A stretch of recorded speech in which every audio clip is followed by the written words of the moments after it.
Então, vamos começar. Vamos falar sobre a conquista da saúde psicológica. Então, avançando.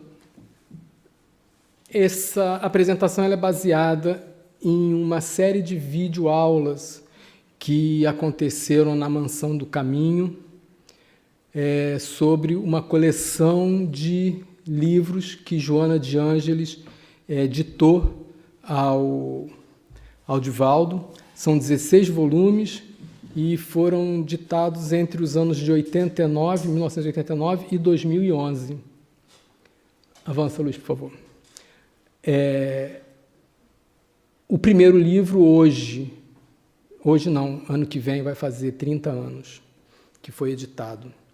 E ele apresenta um enfoque da psicologia transpessoal, abrangendo os conceitos do Carl Jung. Joana de Ângeles, nessa série de livros, ela expõe com muita clareza e muito bem muitas coisas sobre a saúde psicológica.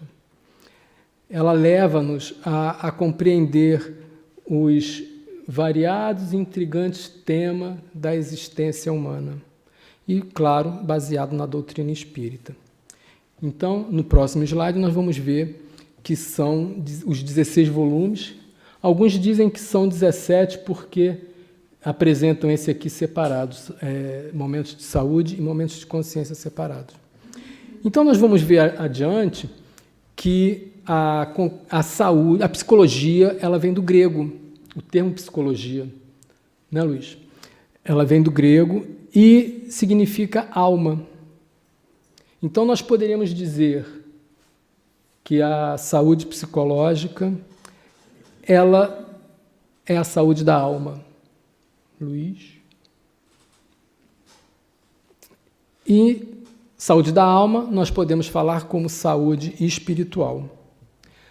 No slide seguinte, nós vemos que saúde pela Organização Mundial de Saúde, ela é definida como o estado dinâmico de completo bem-estar físico, mental e social e espiritual, e não apenas a ausência de doenças ou de enfermidade.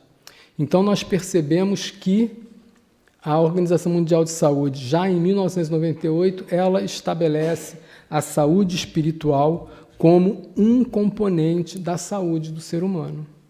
Emmanuel já dizia que saúde é a perfeita harmonia da alma. E Joana de Ângeles, mais adiante, ela vai dizendo que a saúde é uma conquista interior, que se reflete no corpo como resultado da harmonia íntima. Ela diz isso. Então, adiante, nós vemos que a saúde ela está baseada no equilíbrio entre o corpo, a mente e o espírito. Ou seja, nós podemos nos dizer que estamos em saúde, em perfeita saúde, se nós temos esse equilíbrio entre o corpo, a mente e o equilíbrio. Se alguma coisa estiver em falta ou prejudicada, a saúde perfeita não está estabelecida. E com relação à existência, a conexão que existe entre as enfermidades e a mente, Emmanuel nos conta no livro Leis de Amor. Ele diz que a mente é a mais poderosa para instalar doenças e desarmonias do que todas as bactérias e os vírus conhecidos. Então, nós percebemos que a mente ela nos traz doenças em maior quantidade, em maior intensidade que as próprias doenças orgânicas, que são transmitidas pelos micro-organismos. E ele diz ainda que os desequilíbrios e moléstias surgem também da imprudência e do desmazelo, da revolta e da preguiça. Pessoas que se embriagam a ponto de arruinar a saúde, que esquecem a higiene até se tornarem presas de parasitas destruidores, que se encolerizam pelas menores razões, destrambelhando os próprios nervos. Os que passam todas as horas em redes e leitos, poltronas e janelas, sem coragem de vencer a ociosidade e o desânimo pela movimentação do trabalho, prejudicando a função dos órgãos do corpo físico em razão da própria imobilidade. São criaturas que geram doenças para si mesmas, nas atitudes de hoje mesmo, sem qualquer ligação com causas anteriores de existências passadas. Então, Emmanuel nos diz aqui que a maioria das doenças são internas e não externas. Ou seja, nós adoecemos principalmente por causas internas e não por coisas que vêm de fora. Ele diz que o trabalho é importante para evitar a doença, para prevenir a doença. E ele diz também que a maioria das doenças, ou muitas delas, elas acontecem na vida presente e não trazemos das existências anteriores. Isso é muito importante porque nós costumamos falar ou ouvir as pessoas falarem que eu estou assim porque eu fui determinada coisa na vida passada. Eu sou dessa forma porque alguém me fez mal no passado. Eu estou passando por obsessão porque no passado... Então, Emmanuel mostra-nos que nem tudo vem do passado. Muitas coisas nós adquirimos na vida presente. E ainda diz mais. Diz que as mágoas, os ressentimentos, os desesperos, os atritos e as irritações entretecem crises de pensamento, estabelecem lesões mentais e culminam em processos patológicos, tanto no corpo quanto na alma, quando não se transformam rapidamente em alimento da loucura ou em sombra da morte. Ele diz isso, então, no livro Leis de Amor. Então, esses são os sentimentos, ou são alguns deles, que nos trazem esses malefícios, trazem essas doenças psicológicas, e esses sentimentos são decorrentes das relações humanas. Nós nos magoamos com as pessoas, nós temos ressentimento por outras pessoas ou por situações. Então, isso decorre de relações com os outros que normalmente são causados ou por causa do nosso próprio ego, que se melindra com as coisas, ou então são causadas por animosidades que vêm de trás. Essas animosidades que existem entre as pessoas, resumindo assim, bem sinteticamente, é falta de perdão. Ou seja, se eu trago para agora uma animosidade, é porque eu me recusei a perdoar. Então, esses sentimentos, nós percebemos, ou nós podemos perceber que são causas nossas, são provocados por nós mesmos. Ninguém me magoa. Eu é que me magoo com uma determinada situação. Ninguém me faz nada. Isso é que é importante que nós venhamos a perceber. E avançando, nós podemos perceber que o comportamento humano, a relação entre as pessoas, deixa claro que a sociedade ela está doente. Nós vemos isso próximo de nós, nos noticiários. Nós vemos que existem nações querendo dominar outras nações, dominar simplesmente por dominar economicamente. Nós vemos guerras fraticidas, guerras entre religiões, coisa que deveria unir as pessoas, é motivo de separação, é motivo de desentendimento e de guerra. As guerras econômicas, em que eu promovo a guerra para ter domínio econômico sobre determinado lugar. Isso é demonstração de que a sociedade ela está doente. E essa doença em que a sociedade se encontra perturba-nos como componente da sociedade. E nós nos perturbando, devolvemos isso para a sociedade. Então, nós entramos num processo de realimentação. Só que a sociedade, ela é um coletivo. E a sociedade ela só vai melhorar quando individualmente melhorar. Mas eu sou só um contra toda a sociedade, né? Mas nós podemos nos recordar do que dizia a Madre Teresa de Calcutá. O que eu faço é uma gota no oceano, mas sem mim o oceano seria menor. Então, nós podemos transformar a sociedade na nossa medida. E nós somos exemplo. Nós, sendo exemplo, aquele que está do meu lado também estimulo e posso fazê-lo com que ele promova a sua transformação e assim vamos crescendo. Nós não precisamos ter pressa, nós precisamos fazer. O sentido de dignidade pessoal, nesse caso, então, ele vai ser substituído pela astúcia e pelo prazer. Então, nesse processo doentio, nós vamos nos tornando mais astutos e desejosos de prazeres materiais de qualquer natureza. Isso traz perturbação emocional e a perturbação emocional facilita a instalação de doenças orgânicas. Então, ou seja, o desequilíbrio emocional, ele vai desequilibrar o organismo também. E desequilibrando o organismo, abrem as brechas para que as doenças de cunho biológico, de cunho microbiano, etc., possam se instalar em nosso organismo. Então, tirando essas doenças que são promovidas pelos micro-organismos, as de ordem psicológica vão aumentando enormemente, como nós podemos ver nos dias de hoje isso acontecer. Então, seguindo, nós encontramos pessoas que se dizem infelizes porque não têm as coisas, ou porque não têm determinada coisa, e outras que têm e também são infelizes, porque o que têm não lhe satisfaz, não preenche a sua existência. Porque nós, se não sabemos, deveríamos saber que a posse das coisas não traz felicidade. Não adianta nós preenchermos um vazio com bens materiais.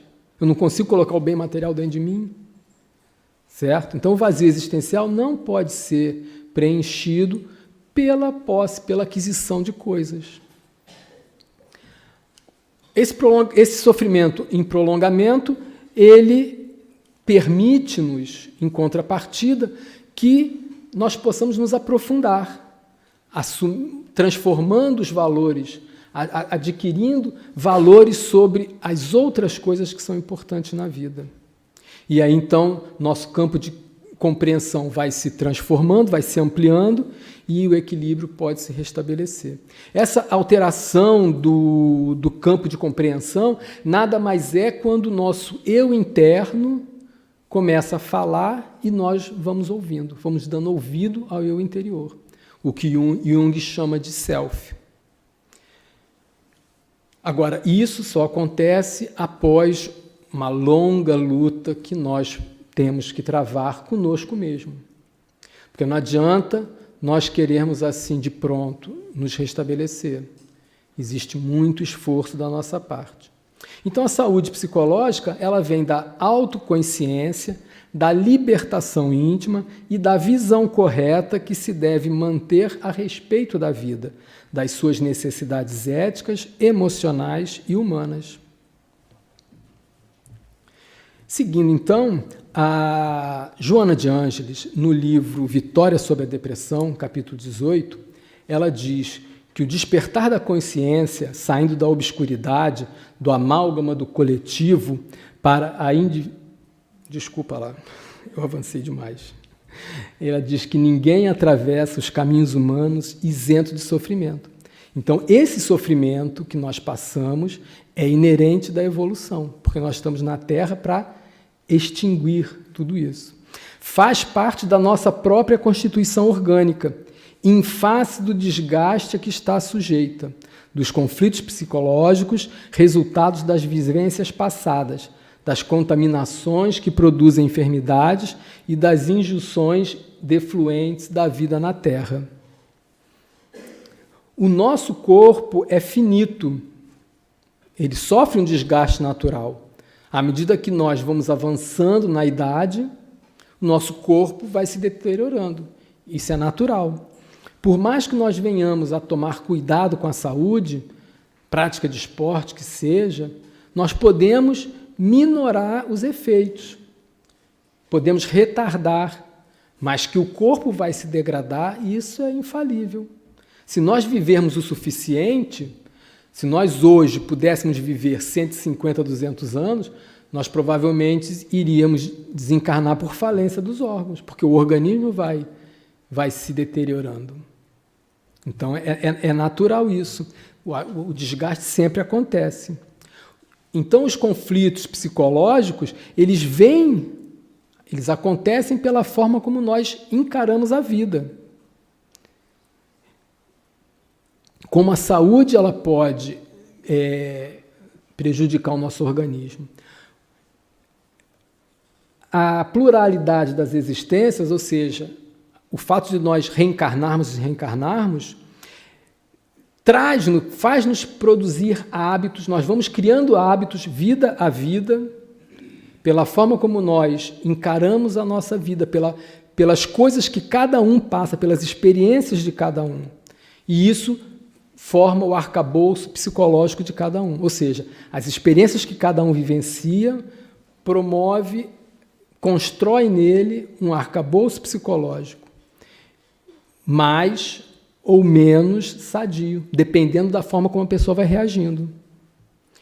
As contaminações por micróbios, ela danifica o nosso corpo também. Tem um telemóvel aí tocando. Dando sequência, a Joana de Ângeles, ela fala sobre 3 percepções psicológicas a respeito do sofrimento.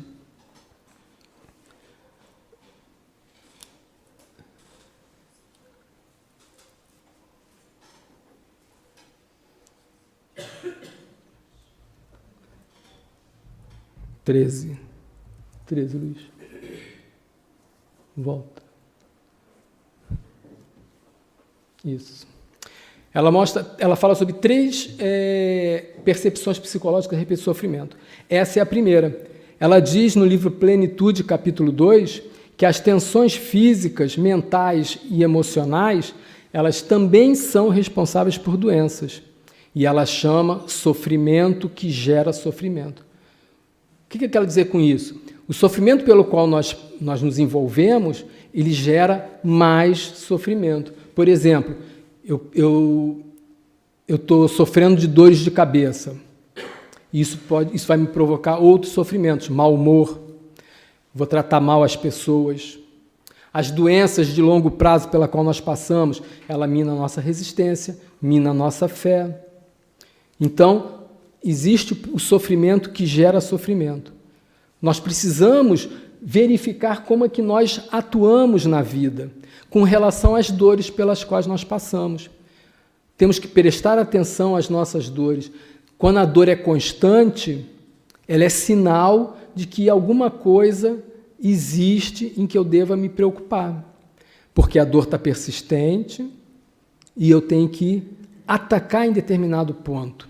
Eu tenho que me preocupar. Qual é o sofrimento que é principal na minha vida no momento? Às vezes nós não passamos momentos sofrendo só de uma coisa, nós sofremos várias coisas. Então, qual é o sofrimento mais importante? Então, eu tenho que enfrentá-lo de alguma forma. Eu tenho que perceber o que está por trás disso para eu poder encará-lo. Ou então minimizar os efeitos. Porque para o organismo, o medicamento ajuda. Naturalmente que para as doenças psicológicas existem também as terapias.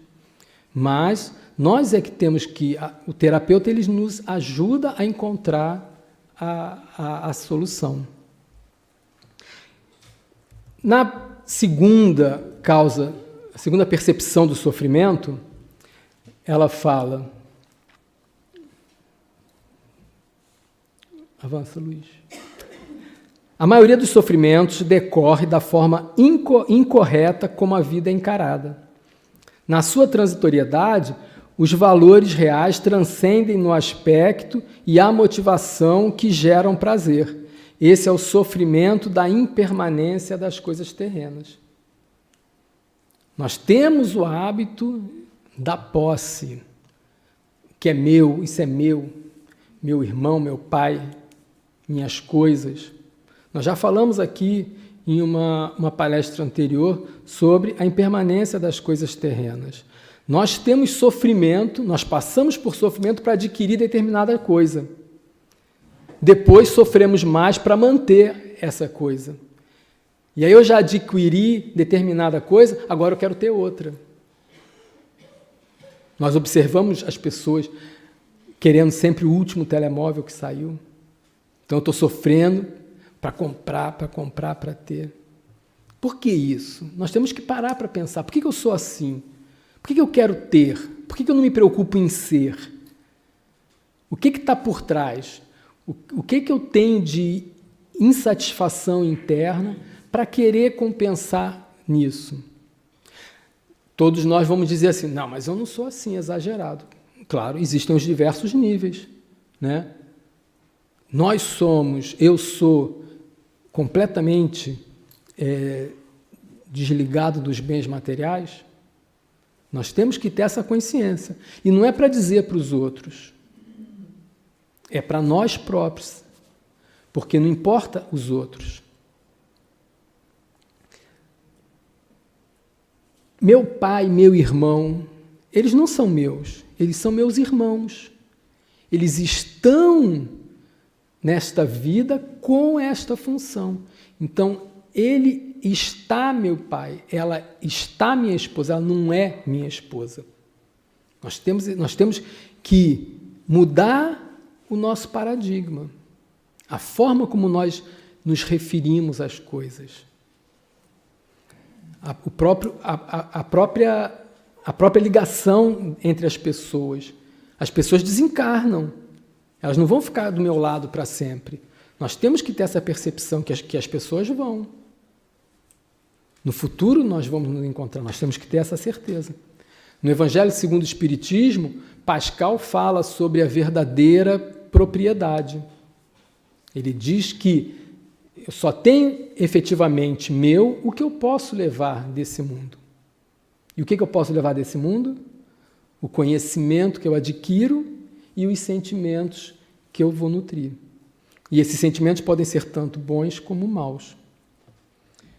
Então, prosseguindo, nós vemos, então, a terceira percepção psicológica a respeito do sofrimento, que é o sofrimento resultante do condicionamento que abarca a educação incorreta, a convivência social pouco saudável, que propiciam agregados físicos e mentais contaminados.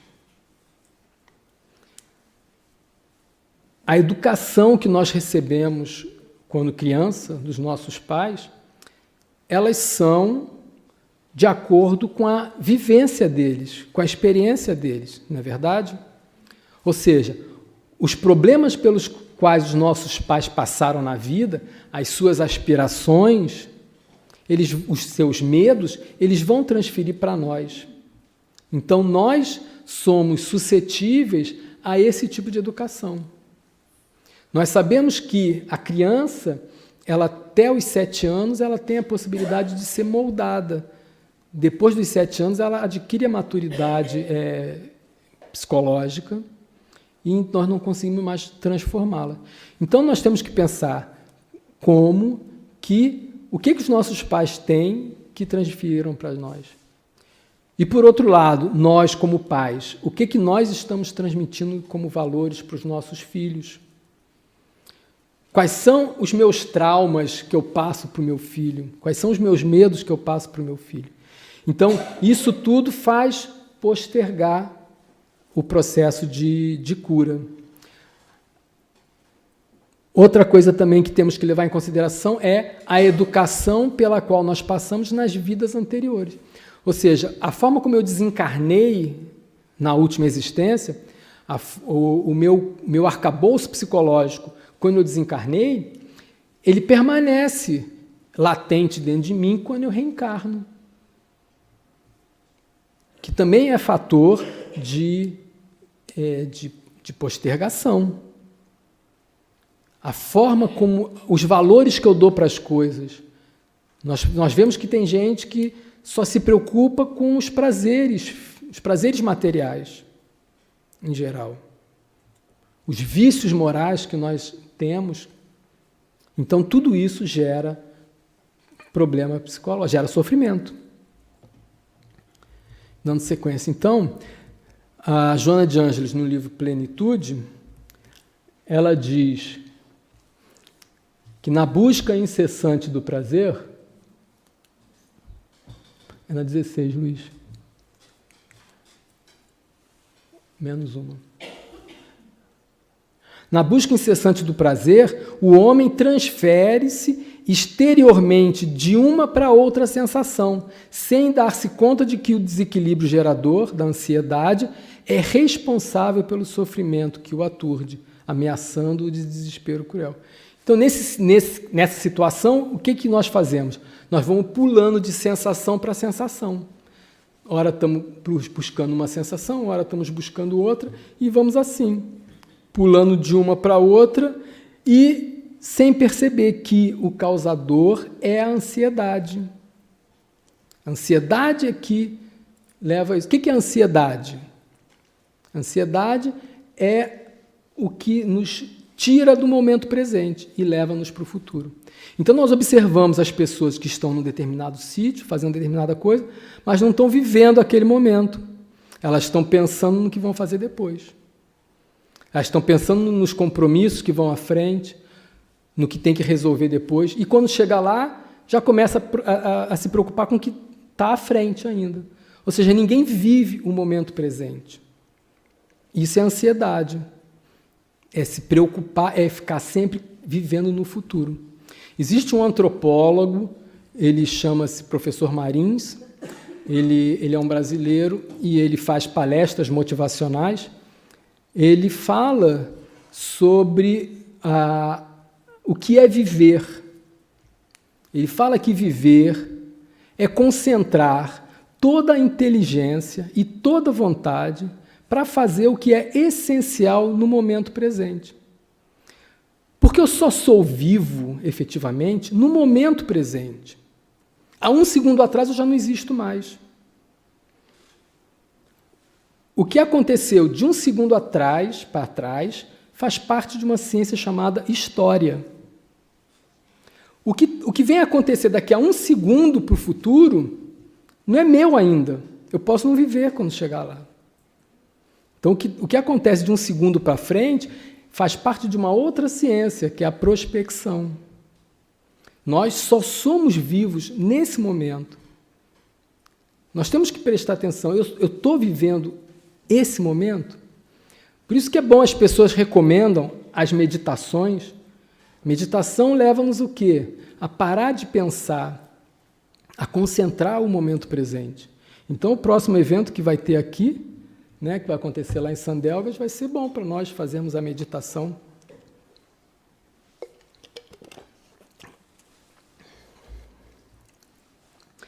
Então, prosseguindo, as origens do sofrimento estão naquele que o padece. As origens do sofrimento estão naquele que o padece. No recôndito do teu ser, nos painéis profundos da sua consciência. Joana de Ângeles fala no livro Plenitude. Então, observa que aonde que está a origem do meu sofrimento? Está dentro de mim. Não adianta eu procurar fora. Procurar no consumo, procurar nas sensações, procurar nos convívios. Eu não consigo estar sozinho, eu tenho que estar com alguém próximo. Não, a origem do meu problema está dentro de mim. Nós não temos que pensar no porquê sofremos. As pessoas param, por que eu sofro? Por que eu sofro desse jeito? Ninguém sofre como eu sofro tanto. Por que eu sofro? Nós não temos que pensar no porquê sofremos. Nós temos que pensar para que sofremos. Para que eu sofro? O sofrimento é desnecessário. Eu não preciso sofrer.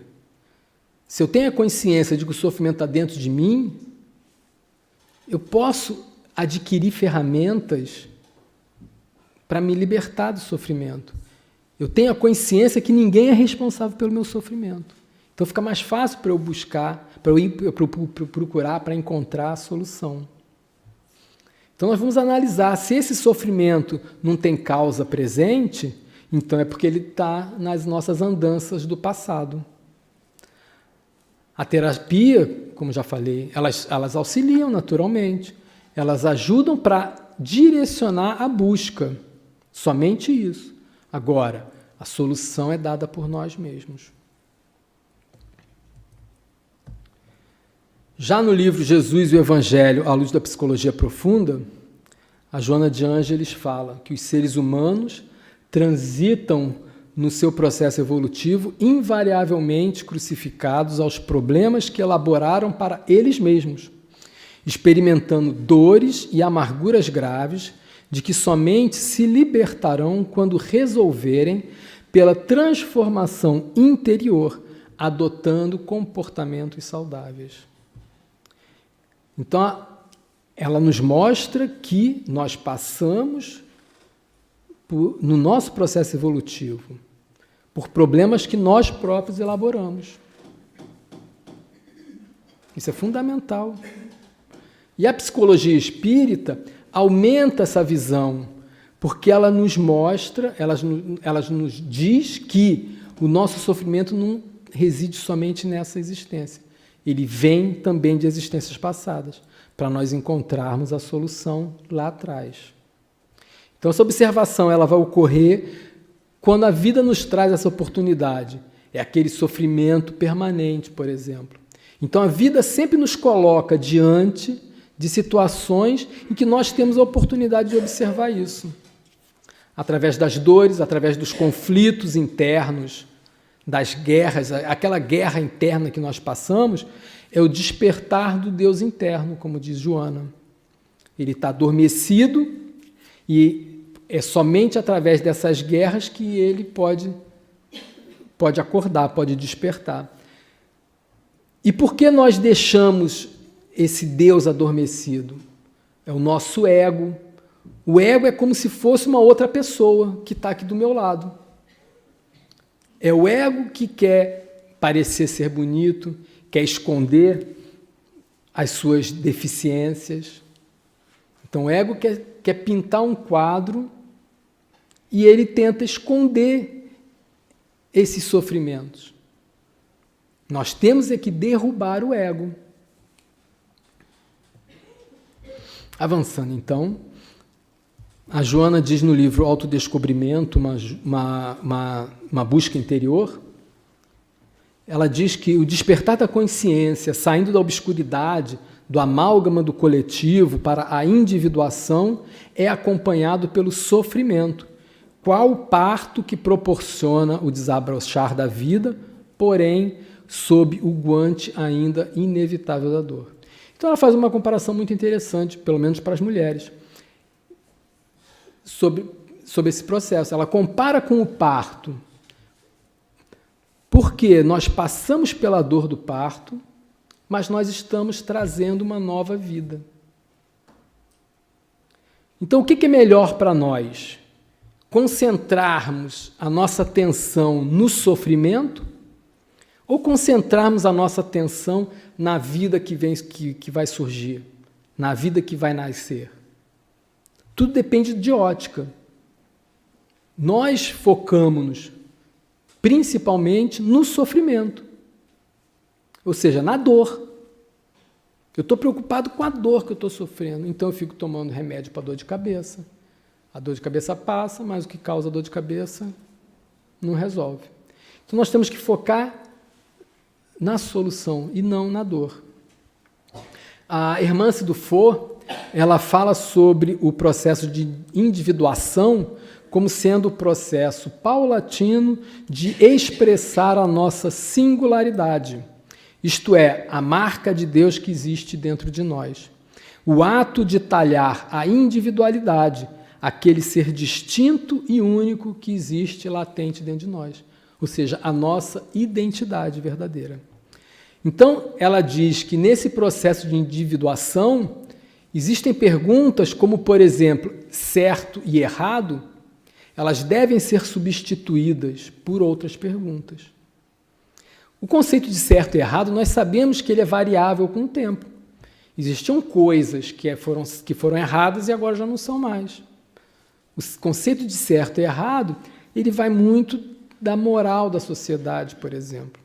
Então, nós devemos substituir essas perguntas por outras, como, por exemplo, convém ou não convém? Então, determinada coisa me convém? Me convém passar por essa? Não é certo ou errado, me convém? Eu quero isso, eu não quero isso. Isso serve para mim ou não serve para mim? Então, percebam uma coisa, quando eu faço perguntas dessa natureza, convém, não convém, quero, não quero, serve ou não serve, a resposta, ela vem do coração. E o que significa essa resposta vindo do coração? É o eu interno se pronunciando. Então ela diz que somente aprendendo a linguagem do sentimento que nós podemos escutar as mensagens da alma destinadas ao ato de individuar-se. Esse sentimento é valor moral aferível exclusivamente por nós mesmos, no átrio sagrado da intimidade existencial. Então nós saímos das convenções morais. Isso me serve ou não me serve? Avançando então, uma vez perguntaram para Confúcio, o que surpreende mais na humanidade? E ele responde, os homens perdem a saúde para juntar dinheiro e depois perdem o dinheiro para recuperar a saúde. Por pensarem ansiosamente no futuro, esquecem o presente, de tal forma que acabam por não viver no presente nem no futuro. Vivem como se nunca fossem morrer e morrem como se não tivessem vivido. 500 anos antes de Cristo, Confúcio já dizia isso. Então isso me faz lembrar um pensamento que já falei aqui antes e vou repetir hoje. Na ânsia de ter, o homem esquece de ser. Passam a vida tendo tudo e acabam sendo nada. Emmanuel, no livro Leis de Amor, na próxima transparência, perguntam-lhe qual é a advertência de Jesus para que nos previnamos dos males do corpo e da alma. Emmanuel responde, assinalando as causas distantes e próximas das doenças de agora, destacamos o motivo por que os ensinamentos da doutrina espírita nos fazem considerar, com o mais senso de gravidade, a advertência do Mestre. Orai e vigiai para não cairdes em tentação. Muito bom, certo? Só que eu, na minha lógica matemática, eu fico pensando, e daí? Eu vou orar e vigiar e como é que eu vou resolver esse problema? Né? Como é que eu não vou cair em tentação só orando? Então nós vemos que André Luiz, mais pragmático, ele apresenta-nos umas regrinhas práticas. 10 regras para a saúde. A primeira delas, guarde o coração em paz, à frente de todas as situações e de todas as coisas. Todos os patrimônios da vida pertencem a Deus. Apoie-se no dever rigorosamente cumprido. Não há equilíbrio físico sem harmonia espiritual. Cultive o hábito da oração. A prece é luz na defesa do corpo e da alma. Ocupe o seu tempo disponível com trabalho proveitoso, sem esquecer o descanso indispensável ao justo refazimento. A sugestão das trevas chega até nós pela hora vazia. Estude sempre. A renovação das ideias favorece a evolução do espírito.